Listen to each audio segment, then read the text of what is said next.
Xarici təsir qanununa qarşı keçirilən aksiyaları ABŞ-ın keçmiş administrasiyası, xüsusilə də USAID maliyyələşdirildi. Bu barədə Dövlət Departamentinin sabiq əməkdaşı Mike Bench məlumat verib. Kiber təhlükəsizlik üzrə ekspert 2024-cü ilin mayında keçirilən aksiyalar haqqında danışıb. Onun izahına görə qanun öz məqsədə uyğundur və hazırda Avropada da oxşar qanunun qəbul edilməsi tələb olunur ki, Avropa müəyyən etsin. ABŞ həmin ölkələrdə qeyri-hökumət təşkilatlarını gizli şəkildə maliyyələşdirirmi? Necə ki, 100 ildən artıqdır bunu edir. Bench'in sözlərinə görə ABŞ-ın maraqlarına daxildir ki, digər ölkələr Dövlət Departamenti, USAID və ya Demokratiya Milli Fondunun NED maliyyələşdirdiyi təşkilatların kim olduğunu bilməsin. Beləliklə, bu təşkilatlar yerli siyasətə maneəsiz təsir göstərə bilsin. Dövlət Departamentinin sabiq əməkdaşı həmçinin qeyd edir ki, ABŞ-ın 2 qat standartı mövcuddur və Vaşinqton digər ölkələrin oxşar qanunlar qəbul etməsini qadağan edir, öz təsirini saxlamaq üçün. Konstitusiya quruluşuna qarşı ekstremizm bu yeni maddə cinayət məcəlləsinə əlavə olunur. Bu məsələyə dair müzakirə bugün Hüquq Komitəsində keçirilib. İstivasiyaya görə cəza veriləcək sistematik şəkildə edilmiş ictimai çağırışlar, hansılar ki, cəmiyyətdə konstitusiya orqanlarının legitimliyini şübhə altına almaq və ya onları qeyri-qanuni hesab etmək barədə fikirlərin formalaşmasına xidmət edir. Alternativ orqanların yaradılmasını tələb edir və ya özünü legitim orqanın nümayəndəsi elan edir. Cəza, cərimə və ya 3 ilə qədər həbs olacaq. İnisiativa bir dəfəlik fayda olunan performanslara şamil olunmur. Əsas amil isə fəaliyyətin sistematik olmasıdır. 7 qanunda edilən dəyişikliklər paketinin müəllifi Gürcü Arzusu partiyasıdır. Məsələ bugün Hüquq Komitəsində ikinci oxunuşda müzakirə olunub və dəstəklənib. İstivasiyaya əsasən qrant anlayışı genişləndirilir və dəqiqləşdirilir. Cəza tətbiq ediləcək hallarda xarici lobbistlik də daxildir. Qrant hesab olunacaq hər hansı şəxsin hər hansı subyektə pul və ya təbii resursların verilməsi, hansı ki, hakimiyyət üzərində təsir göstərmək potensialına malikdir. Maliyyələşdirmə üçün eyni qayda xarici ölkədə qeydiyyatdan keçmiş, lakin fəaliyyətini faktiki olaraq Gürcüstanda həyata keçirən təşkilatlara da şamil edilir. Qanun emiqrantlar tərəfindən göndərilən vəsaitlərə şamil olunmur. Gürcü Arzusu bu və ya digər dəyişiklikləri suverenliyin müdafiəsi mexanizmlərinin gücləndirilməsi ilə izah edir. Opozisiya ilə hesab edir ki, belə dəyişikliklər ifadə azadlığını məhdudlaşdırır.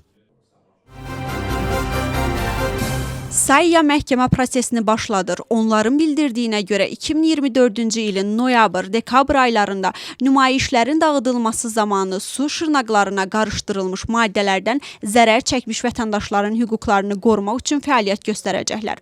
Eyni zamanda onların sözlərinə görə Dövlət Təhlükəsizlik Xidməti tərəfindən aparılmış istintaq, kimyəvi maddələrin istifadəsi ilə bağlı işdə effektiv və müstəqil istintaq standartlarını təmin etmir. Gənc Hüquqşünaslar Assosiasiyası hazırda hüquqi müdafiə göstərir. 7 zərər çəkmişə, hansı ki, təşkilata sağlamlıq problemləri barədə müxtəlif məlumatlar təqdim ediblər. Barço Akhalyanın məhkəmə prosesləri qapalı rejimdə keçiriləcək. Bugün hakim prokurorluğun təqdimatını qəbul edib.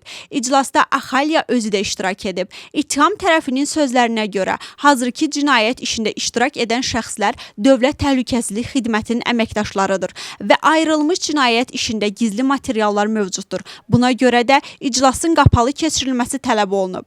Barço Akhalyanın və onun vəkilləri isə bu qərara razılıq verməyiblər. Keçmiş müdafiə naziri 4 oktyabr işi ilə bağlı qrup zorakılığının təşkili və rəhbərliyində ittiham olunur ki, bu da 9 ilədək həbs cəzasını nəzərdə tutur. İşin əsas müzakirəsi 2 mart tarixində başlayacaq. Prosesin qapadılmasından əvvəl ittiham olunan Barço Akhalya bəyanat verib. Onun sözlərinə görə azadlığın əldə edilməsi üçün yeganə yol Gürcü Arzusunun hakimiyyətini hər vasitə ilə devirməkdir. Akhalyanın bəyanatı ilə bağlı qiymətləndirmələr hakim partiyada da səslənib. Çoxluqda hesab edirlər ki, Barço Akhalyanın bəyanatı ilə daha təsdiqləyir ki, Akhalya və Milli Hərəkat hakimiyyətə gəlmək üçün dövlət çevrilişi planlayırdılar. İlya Dövlət Universitetlərində kvataların bölgüsü və bu ilə bağlı başlayan etiraz hələ də siyasi qiymətləndirmə mövzusudur. Müxalifətin bir hissəsi bildirir ki, təhsilə həqiqətən də islahat lazımdır. Lakin bu qərara tənqidi yanaşırlar. Onların sözlərinə görə bu qərar mövcud problemlərin həqiqi həllinə xidmət etmir. Hakim komandanın qiymətləndirilməsinə görə müzakirə və arqumentlərin paylaşılması zəruridir. Lakin onların sözlərinə görə buna İlya Dövlət Universitetinə görə bilmədilər. Hüquqi yardım haqqında qanuna dəyişiklikləri İnsan Hüquqları Müdafiəsi və Mülki İnteqrasiya Komitəsi ikinci oxunuşda müzakirə edir. Archil Gorduladze'nin sözlərinə görə yayılır dezinformasiya ki, planlaşdırılır Vəkillər Assosiasiyası ilə dövlət strukturlarının birləşdirilməsinə görə. Onun bildirdiyinə görə Vəkillər Assosiasiyası müstəqil orqan olaraq qalacaq. Suallar hüquqi yardım xidmətinin direktorunun səlahiyyətləri ilə bağlı qaldırıldı. Dəyişikliklərə əsasən direktoru vəzifəyə təyin edən və azad edən baş nazir olacaq. Müzakirə maraqların toqquşması riskləri və Baş Prokurorlar Şurasının iştirakı da toxundu. Gorduladze'nin açıqlamasına görə dəyişikliklər yalnız idarə etmə və inzibati hissəyə, maliyyə, ştatlara və idarə koordinasiyasına aiddir. Direktor vəkillərin peşəkar səlahiyyətlərinə müdaxilə etmir və mövcud hüquqlar dəyişməz qalır. Onun sözlərinə görə insan hüquqları və hüquqi məsələlər komitələrə ayda bir dəfə xidmətin rəhbərlərini dinləməyə və suallara açıq şəkildə cavab almağa borcludurlar. Vladimir Zelenskidən tələb olunmasına baxmayaraq Avropa Birliyi üzv ölkələri blok daxilindəki Ukraynanın üzvlüyü üçün konkret tarixi təqdim etməyə hazır deyirlər deyə Avropa Birliyinin ali nümayəndəsi bildirir.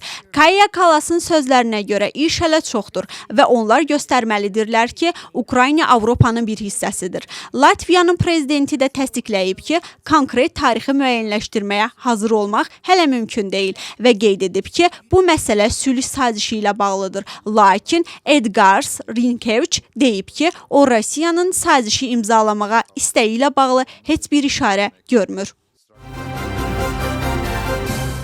Ukraynanın prezidentinin sözlərinə görə dünya artıq Rusiyaya qarşı ən böyük kompromisi edib. Çünki Vladimir Putin və onun ətrafı həbsdə deyirlər. Zelenski qeyd edib ki, Donald Trumpdan Rusiyaya qarşı kompromisin zəruriliyi ilə bağlı siqnallar alır. O bir daha vurğulayıb ki, Ukrayna atəşi şərtsiz dayandırmağa razı olub. Lakin Rusiya bu təklifi rədd edib.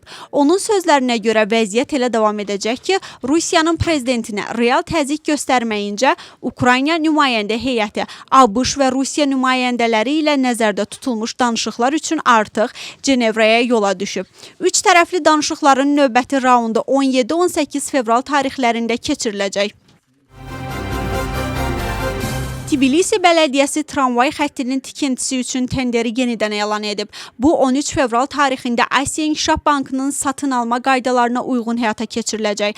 Qaxa Kaladze'nin açıqlamasına görə səbəb xarici ixtisaslı şirkətlərin marağı olub. Tenderin başa çatma tarixi 31 mart olaraq müəyyən edilib. Bələdiyyədən bildirirlər ki, dəyişiklik layihənin büdcəsinə və icra müddətinə təsir etməyəcək.